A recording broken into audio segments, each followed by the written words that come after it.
Baby আজি কি বনাই আছে ৰাতি? তুমি আনা জট্টু মাটনৰ হেড। মজা, বনোৱা বনোৱা।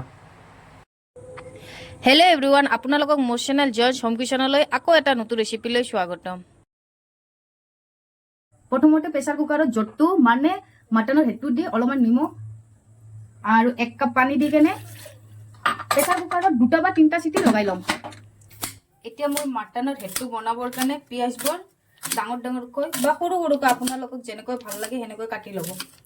মই সৰু সৰুকৈ কাটি লৈ আছোঁ। এতিয়া মই এটা বিলাহী লগত কাটি ল'ম। এই মাটনৰ হেডটোত বিলাহী দিলে খাবলৈ ভাল লাগে, কাৰণ অলপ টেঙা টেঙা হ'লে ভাল লাগে। আপোনালোকে হয়তো ভাবি আছে যে মাটনত কোনে বিলাহী দিয়ে। মই ভাল পাওঁ, সেইকাৰণে মই দি আছোঁ, কাৰণ টেষ্টটো অলপ টেঙা টেঙা লাগে, সেইকাৰণে মই দিছোঁ। দেখিছেনে মোৰ পিঁয়াজ আৰু বিলাহীটো এতিয়া কাটা হৈ গৈছে।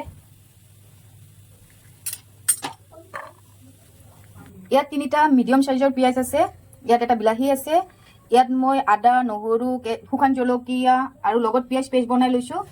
ইয়াত মোৰ নিজৰ হাতৰে বনোৱা গৰম মছলা আছে, আৰু ইয়াত জিৰা ধনিয়াৰ গুড়ি আছে, আৰু ইয়াত নিমখ হালধি আছে। নিমখটো আপোনালোকে নিজৰ হিচাপত দি ল'ব। যেতিয়ালৈ মোৰ মাটনৰ হেডটো সিজি আছে তেতিয়ালৈ মই মাটনৰ গ্ৰেভিটো ৰেডি কৰি।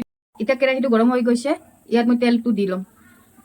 তেল মই অলপ বেছিকৈ দি আছোঁ, কাৰণ এই গ্ৰেভিটো তেল অলপ বেছি দিলে খাবলৈ ভাল লাগে। এতিয়া মোৰ তেলটো গৰম হৈ গৈছে, ইয়াত মই 3টা তেজপাত আৰু গৰম মছলা, যিটো আপোনালোকক মই ক'ব পাহৰি গৈছিলোঁ, তেলত দি লৈছোঁ। এতিয়া মই কাটি ৰখা পিঁয়াজবিলাকো এই গৰম তেলত দি ল'ম।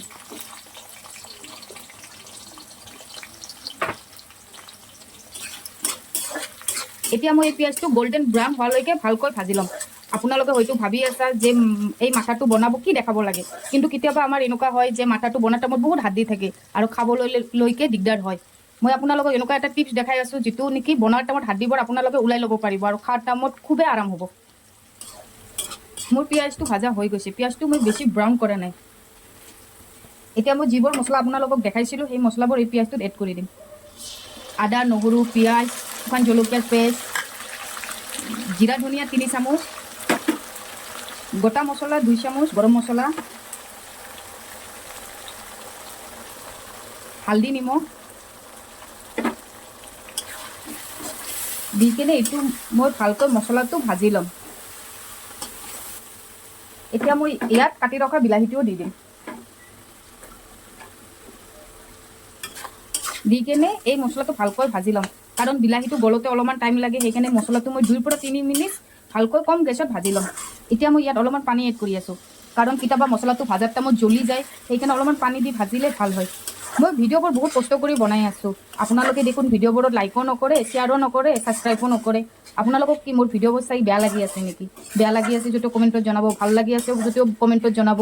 মই বহুত কষ্ট কৰি আছোঁ। আপোনালোকক হয় ভিডিঅ'বোৰত লাইক কৰোঁতে ছাবস্ক্ৰাইব কৰোঁতে 1 মিনিট লাগিব পাৰে বা 1 ছেকেণ্ড লাগিব পাৰে, কিন্তু আপোনালোকৰ এই 1 ছেকেণ্ডতে মোৰ জীৱনত কিবা এটা ভাল সলনি হ'ব। সেইকাৰণে মই আপোনালোকক ৰিকুৱেষ্ট কৰি কৈ আছোঁ, আপোনালোকক যদি মোৰ ভিডিঅ'বোৰ চাই ভাল লাগি আছে লাইক কৰিব, শ্বেয়াৰ কৰিব, লগতে ছাবস্ক্ৰাইবো কৰিব। কাৰণ আপোনালোকৰ ছাপোৰ্ট আৰু সহযোগিতাৰ মোৰ বহুত দৰকাৰ। আপোনালোকৰ ছাপোৰ্ট পালেহে মোৰ ভিডিঅ' বনাবৰ কাৰণে মন যাব। আপোনালোকে মোক কোনো ছাপোৰ্টে দেখা নাই যে মোৰ ভিডিঅ' বনাবৰ কাৰণে মন যাব। এতিয়া মই মাথাৰ পৰা পানীটো বাহিৰত ওলাই ল'ম। আপোনালোকে মনত ৰাখিব, এই মাথাৰ পানীটো নেপেলাব, কাৰণ এই মাথাৰ পানীটো যিটো টেষ্ট আছে তৰকাৰীটোত, এই মাথাৰ পানীটো দিলেহে টেষ্ট পাব। আৰু আপোনালোকক মই কৈছিলোঁ নে যে মই আপোনালোকক এটা চিক্ৰেট দেখাম, দেখিছেনে? এই হাড্ডিবোৰ বইল কৰাৰ কাৰণে হাড্ডিবোৰ ওলাই যাই আছে, এনেকৈ আপোনালোকে হাড্ডিবোৰ হাতেৰে ওলাই ল'ব। তেতিয়াহ'লে তৰকাৰীত বেছি হাড্ডি নাথাকে আৰু খাবলৈকেও হাড্ডিবোৰ মুখত নালাগে। তোমাৰ পৰা হৈছে? তুমি যে কৈ আছা মোবাইল দেখিম মোবাইল দেখিম, আগত পঢ়ি ল'ব লাগে নহয়। তেনেহ'লে যোৱা 5 মিনিট মোবাইল দেখি লগা, বেছি টাইম কিন্তু নেদেখিবা।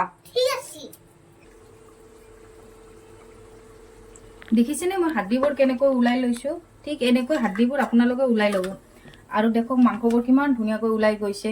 আপোনালোকে হয়তো দেখিছে 2টা এটা হাড্ডি, কাৰণ মোৰ ছোৱালীটো আছে যে হাড্ডি নহ'লে ভাত খাব নোখোজে, সেইকাৰণে মই 2টা এটা হাড্ডি ৰাখিছোঁ। লগত দেখক মই পানীটো কেনেকৈ ছেপাৰেটকৈ ওলাই লৈছোঁ, ঠিক এনেকৈ আপোনালোকেও ওলাই ল'ব।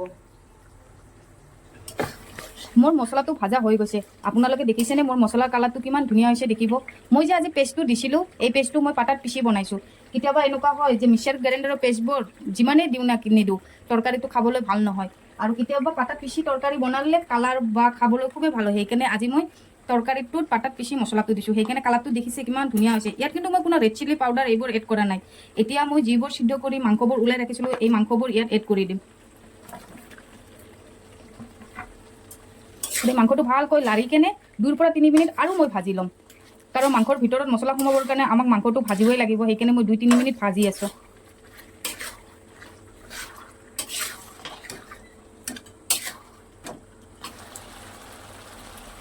এতিয়া মই মাংসৰ পানীটো ইয়াত চেকি কেনে দি আছোঁ মই আগতে চেকিয়ে লৈছোঁ কিন্তু দিয়াৰ টাইমত আৰু একবাৰ চেকি লৈ আছোঁ কাৰণ কেতিয়াবা এনেকুৱা হয় যে সৰু সৰু গুৰি গুৰি হাদ্দিবোৰ ইয়াত থাকি যায় সেইকাৰণে এইটো দিয়াৰ টাইমত চেকি ল'ব চেকি কিনে ভালকৈ এতিয়া মই এই তৰকাৰীটো মিলাই ল'ম আৰু এতিয়া মই 15 পৰা 20 মিনিট এই তৰকাৰীটো ভালকৈ বইল আহিবলৈ দিম এতিয়া মই ঢাকনিটো লগাই দি আছোঁ এতিয়া মোৰ তৰকাৰীটো প্ৰায় হৈয়ে গৈছে দেখিছেনে আপোনালোকে খুঁজে যদি এনেকৈ খাব পাৰে আৰু যদি খুঁজে যে না অলপমান আৰু পানীটো কম কৰি কেনে খাওঁ তেতিয়াহ'লে দিব পাৰে